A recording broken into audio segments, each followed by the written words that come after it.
Rasulullah tuh disunat nggak itu? Umur berapa itu? Sebelum lahir, begitu lahir udah kita. Berarti keluar sudah kita ya? Udah. Berarti malaikat berarti. Kan saya malah belum tahu risalahnya itu. Ceritanya itu apa? Indal wiladati sif ya dari mukhtarin. Jadi begitu lahir udah terhitan keistimewaan. Luar biasa ya. Iya, makanya disandingkannya pun hitan itu bukan sunnah Rasul, tapi sunnahnya Nabi Ibrahim. Makanya Nabi Ibrahim alaihissalam. Cuma dilanjutkan oleh Rasul, dianjurkan. Makanya dalam Al-Quran apa? Wa anittabi' millata Ibrahim hanifa. Ikutinlah agama Nabi Ibrahim. Nah, itu kalimat anittabi'nya kan itu mukhotob, mufrad sama Rasul.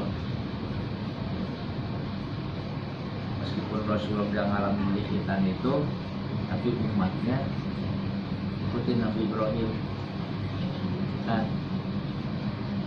kesininya makanya kalau digambarkan secara adat sama guru tuh, jadi tetap aja meskipun sudah modern jangan melupakan ajaran orang-orang tua dulu ya. Iya. Terjemahkan seperti itu karena Rasul pun meskipun sudah menjadi Rasul terakhir tetap ajaran kakeknya dulu masih ada yang Kalau Nabi Ibrahim kakeknya itu ya. kakeknya nyampaikan ke Nabi Ibrahim. Karena dilihat aja gampang itu nih kalau sholawatan Sayyidina Muhammad Sayyidina Ibrahim ya. Iya. Makanya dalam kitab Sabinan itu dijelaskan sholawat yang paling afdol, yang paling bagus itu sholawat Ibrahimiyah. Yang tadi itu ya. Iya, yang ada Nabi Ibrahim yang dibaca dalam sholat. Iya. Gitu. Afdolus sholati, sholawat Oh enggak. Ibrahimiyah.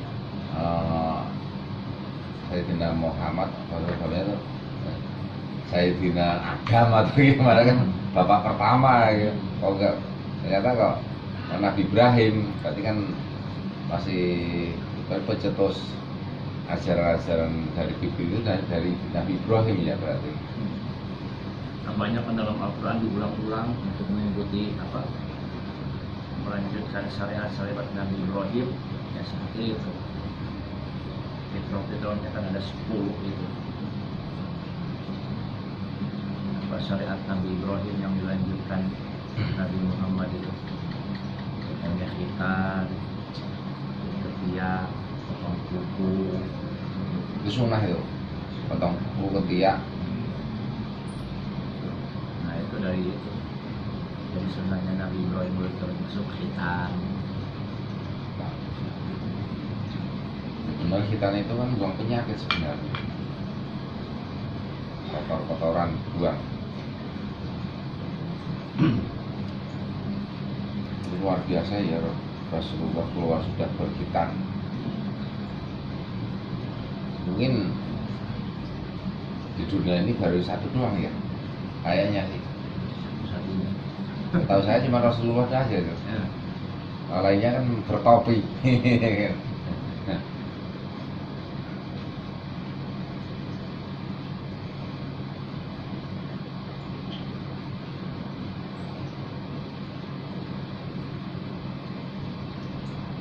Sampai Nabi Ibrahim alaihissalam itu bikin kalau orang sini bikin rumah itu letak batu. Di Mekah itu letak batu pertama Nabi Ibrahim ya itu benar ya. Ka'bah ya. Ka'bah. Berarti bikin rumah aja ada letak batu. Ka'bah Nabi Ibrahim alaihissalam yang naruh batu pertama kali itu ya. Dari apa itu namanya? Air keluar tuh dari Nabi Ismail itu bukan ya? Yang mana? Kan Nabi Ismail waktu kehausan bayinya itu kan Maksudnya aja. biasa itu kan sampai keluar air jam-jamnya itu. Iya. Itu batu itu asal mulanya gimana itu? Asal mula batu itu? Dia setelah mondar mandir, makanya jadi ada sejarah sa'i 7 kali Syar'i ya. Sa'i. Syar'i. Sa'i itu kan rukun apa? Rukun Rukun haji. umroh, rukun haji, rukun umroh sama. Sa'i 7 kali. Itu kan sejarahnya diawali dari perjalanan Siti Hajar yang nyari air. Kalau kehausan Sini kemudian sampai 7 kali nyari air untuk bayinya Nabi Ismail. Setelah yang ke-7 dapatlah air di situ. Di bawah di dekat apa? Di sumber air dan dekat Ka'bah. Ada batu keluarlah air di situ. Dari situ. Sampai sekarang ya berhenti. nggak habis. Itu soal padahal gersang ya.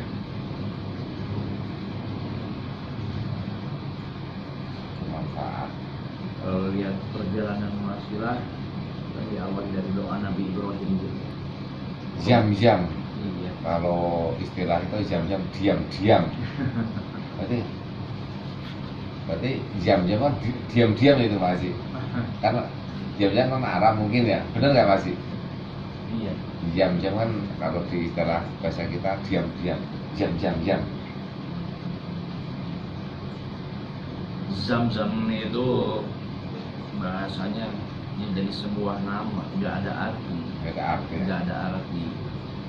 Namanya seperti kalau di dalam bahasa istilah ilmu nahwu itu bahasa ajam. Bahasa ajam. Kalau bahasa Arab pasti ada artinya. Seperti Muhammad, bahasa Arab, artinya kan yang terpuji. Tapi kalau Ibrahim bahasa ajam, nggak ada artinya gitu. Zam-zam ya, masuk bahasa ajam. Karena di dunia itu cuma 2 bahasa Arab, bahasa ajam. Bahasa Arab yang menjadi pokok, bahasa ajam banyak sekali. Ya Tapi kayak gitu. sumbernya bahasa Arab. Berarti kita ini jam-jam dari bahasanya ya. Ajam. Iya. Jam-jam. Wah, bahasa Sunda Jawa itu jam-jam ya. Azam. Ada pujian kan ada apa? Muhammadun Sayyidul Kaunain wal Fariqaini min urbin wa min ajami.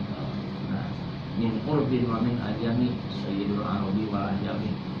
Nabi Muhammad itu tuannya orang Arab dan orang Ajam. Kalau tuannya orang Arab dan orang Ajam berarti seluruh dunia, karena nggak ada bahasa lain selain Arab dan Ajam. Ajam itu selain Arab. Azam selain Arab. Ajam itu selain Arab. Berarti 2 macam doang. Yang Arab itu memang Arab. Yang Yang Ajam Azam kayak selain bahasa Indonesia, bahasa Inggris, Ajam. Iya. bahasa Cina, bahasa Azam. Bisa Semua, begitu ya. Iya. Muncul pertama kali itu bahasa Arab ya, Pak. Arab. Kok bisa jadi neko-neko kayak kalau ada aing-aing kan. Semua. Mungkin dulu lainnya mencar-mencar kemana-mana, nyebar-nyebar di bahasanya bikin sendiri-sendiri ya. Bikin kode lah. Karena sumbernya bahasa Arab ya. Iya, Sumbernya bahasa Arab. Surat kekuasaan Allah itu yang luar biasa. luar biasa. Dari bahasa aja nggak nyampe otak kita.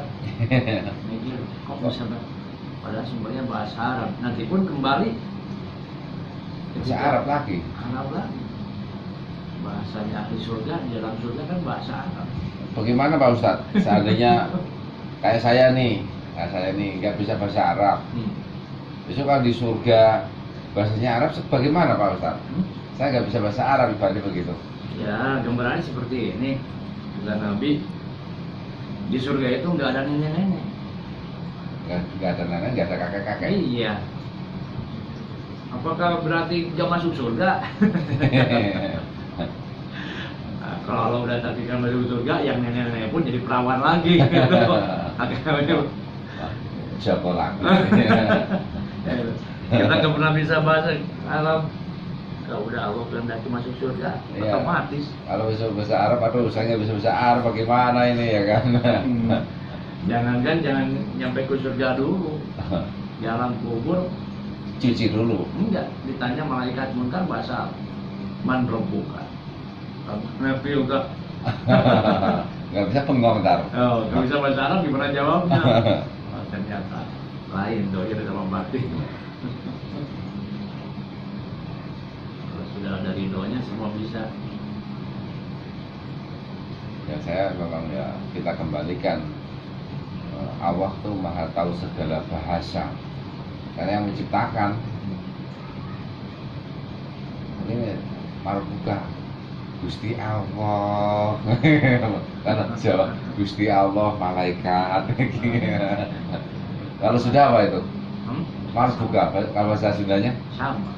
Gusti Allah juga ya. Jadi bahasa halus, bahasa memuliakan Gusti. Gitu. Ada pangeran. Iya, pangeran. Tapi kan ada orang-orang modern yang istilahnya apa? Kalau bahasa kasarnya itu membid'ahkan kalimat seperti pangeran. Masa kayak pangeran di Ponorogo katanya. Kalau sebenarnya kalau saya itu salah ini menurut saya nih. Kalau pangeran dipakai untuk manusia yang mempunyai derajat. Tapi kalau pangeran Gusti Allah antara pangeran dan pangeran itu udah beda. Nah di situ mungkin orang pangeran sama dengan Allah. Menurut saya salah. Tapi kalau pangeran kan pangeran sama pangeran, contohnya pangeran Diponegoro. Nah, itu kan berarti seseorang yang mempunyai jabatan berarti derajatnya agak tinggi di dunia ini, entah itu kepala negara atau apa. Kalau ibaratnya kayak Raden juga Raden Mas itu ada juga. Tapi kalau pangeran bukan untuk manusia. Menurut saya dari Jawa itu ya kan. Apa kebalik yang pangeran untuk Allah, kok pangeran untuk manusia? Kalau pemahaman saya kan dulu saya kenal pangeran itu hanya bahasa Sunda. Di Jawa ada itu. Iya. Nah, jadi kalau manggil Allah itu ya, Pangeran Abdi Sadaya. Ya. Pangeran kan berarti kan bukan pangeran kan? Iya. Bukan? Pangeran. Tapi kalau istilahnya pakai dianggap pangeran itu bahasa nasional, mungkin cocoknya itu untuk seperti Pangeran Diponegoro, Pangeran Antasari. Iya. Gitu. Atau kecil aja itu ada sholawatan du pangeran. Nah itu ada. Berarti kan itu duh Gusti Allah, Allah. Tapi yang jelas dirasakan adab atau tata krama kita memanggil sang pencipta itu dengan kalimat Pangeran Abdi Sadaya. Nah itu lebih berasa gitu. Iya. Seperti manggil Gusti Allah. Iya. Nah, Gusti itu kan kalau junjungan itu bahasa Indonesia apa? Ya, seperti kalimat kata ganti, tapi dengan kalimat yang lebih mulia, lebih halus. Iya, lebih halus. Seperti gini, kalau sesama manusia, sesama orang, kalimat itu kamu, kau. Kalau bahasa daerahnya anjen, siro. Ya, itu kan sama. Tapi kalau sama Allah Gusti gitu. Bahkan ada dalam doa Nun Allah mugi Gusti ya. Nah, mugi Gusti itu sebenarnya ya. Jadi nggak disebut lagi Allahnya itu mugi Gusti. Tapi di sini bahasa Arabnya angkat udah langsung, kalau ma'rifat itu udah lebih kenal gitu. Kalau di hati udah di hati kita udah yang disebut Gusti itu bukan manusia lagi, yang pencipta. Kok dibilang bid'ah? Ya kembali lagi ke bahasa azam tadi. Tadi pertama Arab, yang azam ke seluruhnya. Jadi bahasa boleh sama, tapi yang dirasakan lain.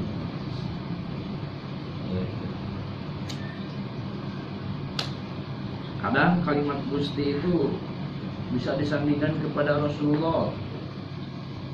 Gusti orang sadayana Kanjeng Nabi anu mulia, kabarnya. Nah, berarti itu pada Rasul.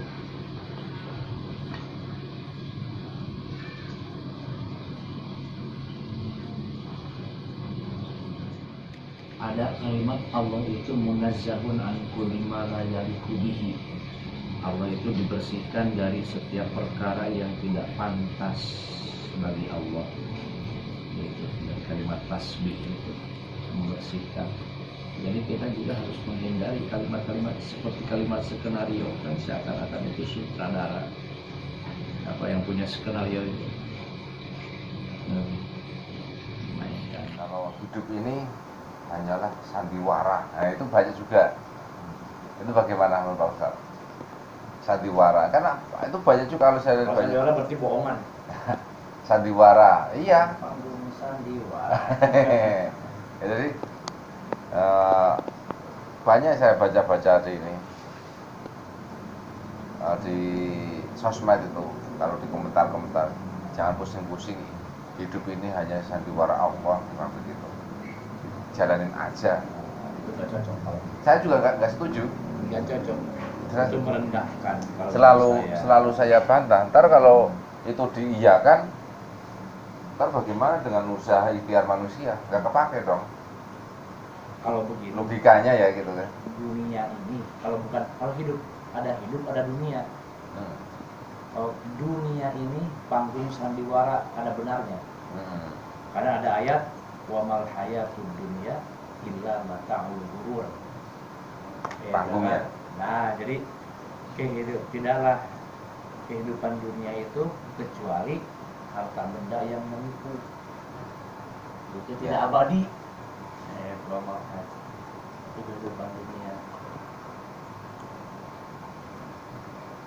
Nah, itu pun dikatakan seperti itu karena diperbandingkan dengan kehidupan akhirat yang abadi dan adanya akhirat.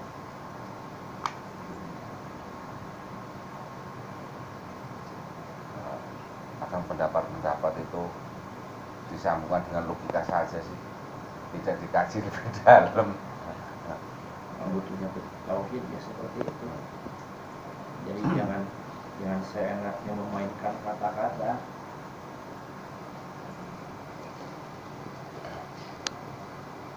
Tadi yang khalaqtul jinna lagi. Iya. Wa ma khalaqtul jinna wal insa illa liya'budun. Karena ada yang menjelaskan penceramah kembali. Jadi tujuan Allah menciptakan jin dan manusia itu untuk ibadah. Itu pun tidak keluar dari tauhid kalimat tujuan itu. Ya. Karena dalam kitab Sanusi, kitab tauhid menjelaskan di antara mukhalafatul hawadisi, Allah berbeda dengan makhluk, kan mukhalafatul hawadisi itu di antaranya laisa lahu ghardun, Allah tidak punya tujuan. Allah itu tidak ada tujuan, menciptakan sesuatu, mewajibkan sesuatu, mengharamkan sesuatu, itu Allah tidak ada tujuan. Tapi Allah itu punya hikmah, itu tidak ada tujuan tapi punya hikmah. Makanya ada sifat Allah itu, nama Allah Al-Hakim. Allah itu Al-Hakim yang penuh hikmah dalam segala ciptaannya. Beda tujuan dan hikmah. Kalau tujuan, ada tujuan baik, ada tujuan buruk, tujuan. Tapi kalau hikmah pasti baik. Sekalipun kita lihatnya buruk, karena itu ciptaan Allah, pasti ada sisi baiknya, pasti ada hikmahnya. Tidak ada yang tidak bermanfaat. Walaupun itu ibaratnya itu yang diciptakan Allah itu, kalau menurut Islam kayak anjing dan babi, itu kan sebenarnya barang yang najis dan haram. Tapi di balik itu pasti ada tujuan-tujuan yang mulia untuk menguji kaum muslim gitu. Jadi semua ciptaan Allah menurut saya walaupun itu najis tetap mulia, walaupun itu anjing gitu. Kalau di ini berarti Gusti Allah mempermainkan ya. Ya sekarang kan begini, kalau misalkan kita hitung-hitung tujuan, Allah punya tujuan. Pertama, apa bedanya dengan makhluk? Itu makhluk punya tujuan, apakah itu baik ataupun buruk. Terus seperti kita lihat satu benda antara manfaat dan madaratnya. Ya. Kalau memang punya tugas kita, ayo menciptakan satu benda yang medis. Kalau ujung-ujungnya harus dihindari, gitu ya. Itu, nah, ternyata itu pun udah nggak kena dengan karena Allah menciptakan sesuatu itu nggak sia-sia, bukan hanya main-main. Iya. Itu. Sama dengan ini ya Pak Ustadz ya. Kalau Allah menciptakan supaya berbuat yang semua bermanfaat dan intinya itu bermanfaat dan ada yang baik semuanya. Kalau yang nggak baik, ibaratnya dibuang saja. Ibaratnya kayak kecil aja yang mengganggu manusia, umat manusia itu iblis. Kalau saya jelas baris itu, kenapa manusia Allah menciptakan iblis hanya perusak saja? Tinggal gampang saja, tinggal sentil aja lenyap. Bukan begitu. Pasti dibalik semuanya itu pasti ada hikmah yang luar biasa. Yang gara-gara iblis, justru mungkin adanya iblis dan setan itu untuk mengukur tinggi rendahnya iman kita. Takaran mungkin di situ ya mungkin Pak. Kalau nggak pernah diukur, sampai mana nggak tahu. Gimana logika saja ini Pak Ustadz. Kayak orang tiap hari sekolah terus tapi nggak pernah tes. Yang pelajaran apa nggak tahu, lulus apa nggak tahu. Mungkin dari segi ketaatan itu cara mengujinya dia melalui iblis atau setan tadi itu diuji bagaimana ketaatan manusia ke Allah mungkin ya disebutkan. Ya Nabi siapa itu yang diuji sama Allah dari kekayaannya nyampe sakitnya. Nabi Ayub apa Yakub itu kan? Ayub ya itu ya. Nabi Ayub sakitnya. Kan diuji iblis itu ya kan.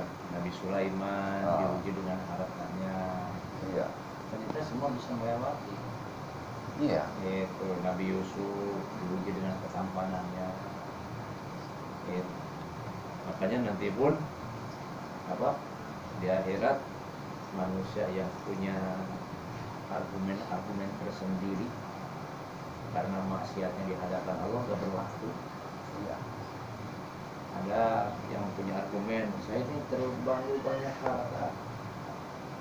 Ada contohnya Nabi Sulaiman. Nabi Sulaiman banyak harta bisa ibadah. Iya. Gitu. Ada yang saya ini terlalu tampan. Tampan siapa dengan Nabi Yusuf? Masih bisa ibadah. Jadi contoh-contoh khalifah terdahulu sudah ada duluan ya. Yang lebih kasarnya ujiannya lebih berat. Ya. Saya ini sakit. Kalau Dibandingkan dengan Nabi Ayub nggak seberapa sakitnya. Nabi Ayub masih bisa ibadah. Itu ratusan tahun ya. Iya. Ratusan tahun sakit. Saya nggak punya apa-apa. Nabi Isa. Iya. Nabi yang paling miskin. Nabi Isa. Sebelah seluruh hidupnya cuma satu pakaian. Itu. Masya Allah ya. Itu sih juga ibadah. Jadi nggak ada pembelaan di sana. Itu. Udah ditunjukin contoh-contoh sebelumnya itu.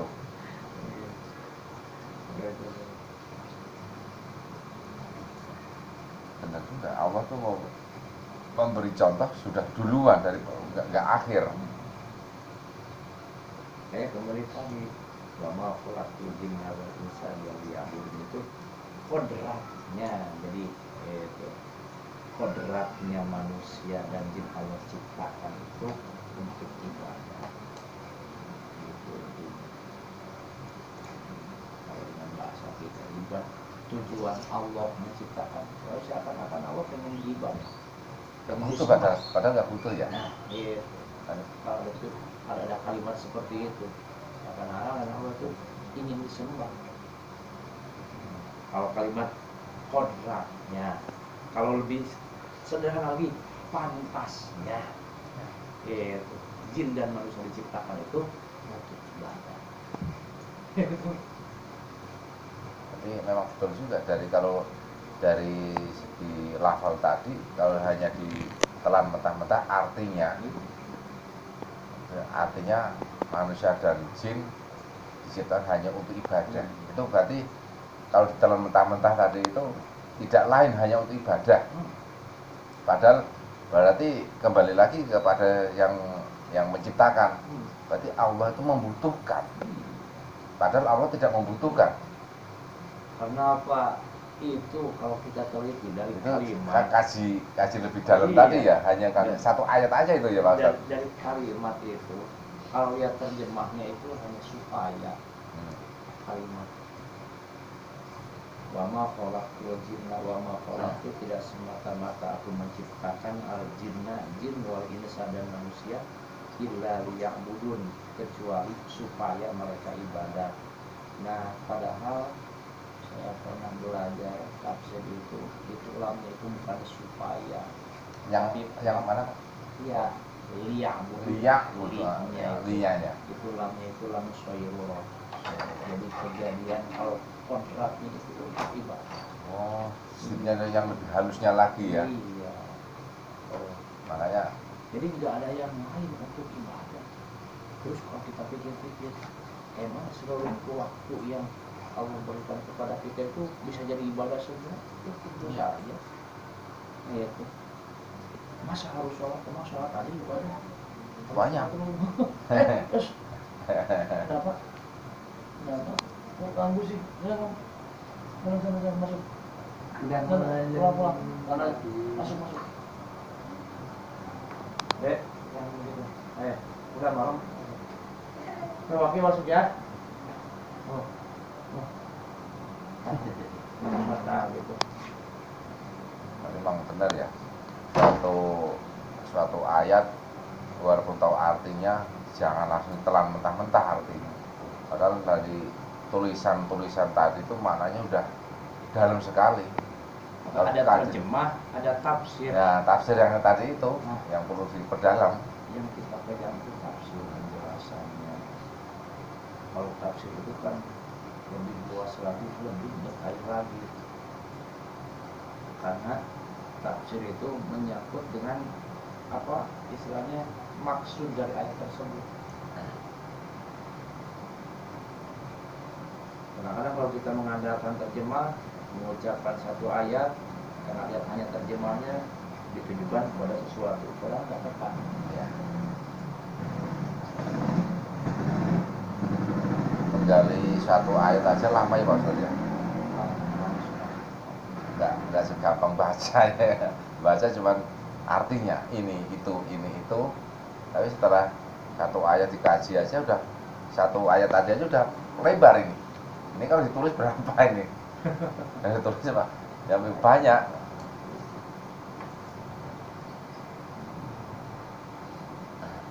Karena banyak unsurnya. Ilmu itu kan 12 pan pokoknya itu. 12 pan ilmu, 12 macam ilmu.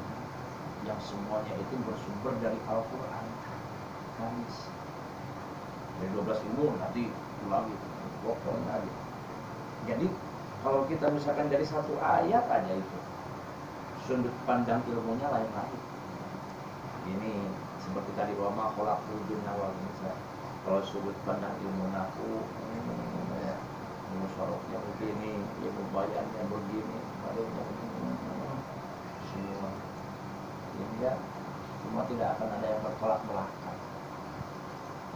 Yang menganggap bertolak belakang itu karena keterbatasan ilmuwan kita. Makanya 12 baru tahu aja udah.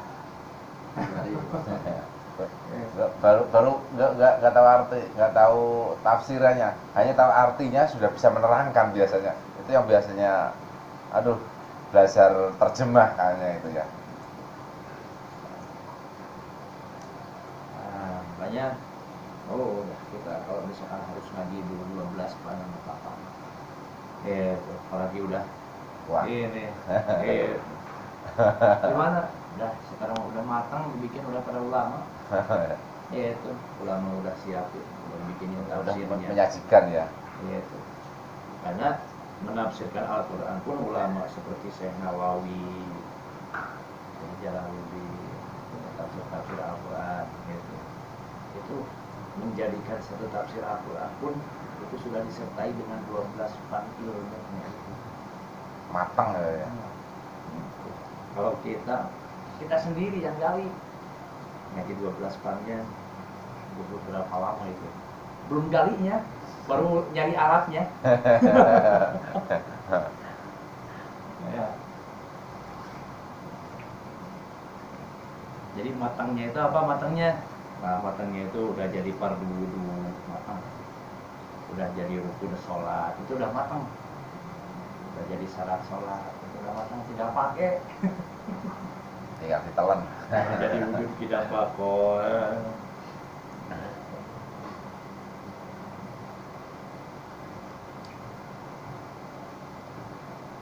Itu kalau saya pernah ini Pak Ustadz, kalau dalam segi orang dari zikir-zikiran berjamaah itu kan la ilaha illallah hayyul ba'la, la ilaha illallah hayyul ma'bud, la ilaha illallah hayyul mawjud. Itu maaf Pak Ustadz, minta dijelasin sedikit. Nah, tadi hayyul ba'la tadi kan ada itu ma'bud, Itu menambah sifat. ya. Sifat Allah. La ilaha illallah, tidak Tuhan selain Allah. Hayyun, Hayyun itu yang maha hidup. Hayyun yang maha hidup. Bak yang maha kekal. Bako hidup kekal. Kemudian yang kedua ada Hayyun, mawjud, Ma'bud ya, ma'bud, Ma'bud ya. Hayyun, maha hidup, ma'bud, yang disembah. Ma'bud berarti yang disembah. Yang disembah, diibadahi. Kemudian yang ketiga Hayyun, mawjud. Hayyun hidup, mawjud ada. Jadi kan banyak, kayaknya sih banyak yang itu, tapi kayaknya kurang paham Mas itu, hanya ngikuti ya kan. Padahal zikir itu kita harus tahu artinya. Nah, ya itu sebenarnya Kecuali zikir yang dari bulan bahas dan itu, kalau kalimat zikirnya itu langsung dari kalimat Al-Quran, termasuk sholawat, meskipun tidak tahu artinya, dihabu dapat pahala. Baca Rabbana atina fid dunya hasanah, itu Al-Quran. nggak tahu artinya pun nggak apa-apa itu. Dapat pahala Kalau kalau kita dapat. tahu artinya. Nah, tapi kalau di luar, ada pikiran di luar kalimat yang dari Al-Quran, kalau nggak tahu artinya nggak dapat pahala. Itu di. Jadi kalau kita katanya minimal harus tahu artinya. Ya seperti tadi Hayyun Ba, itu kan di luar kalimat Al-Quran. Yaitu Hayyun Mawjud, Hayyun Ma'bud. Hayyun itu maha hidup, bakin, dari kalimat bako. Bako itu langgeng, kekal. Hayyun Ma'bud, sembah. Hayyun Mawjud. Satu zikir itu Pak Ustadz ya. Tahu artinya.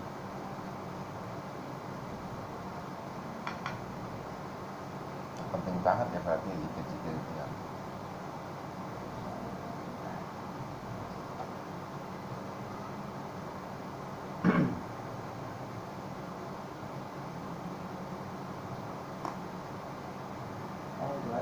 Gimana kita mau khusyuk artinya pun nggak tahu.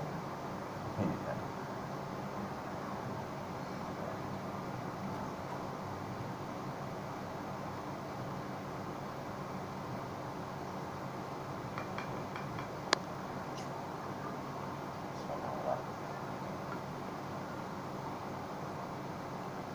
Takon ngomongan Pak Ustadz.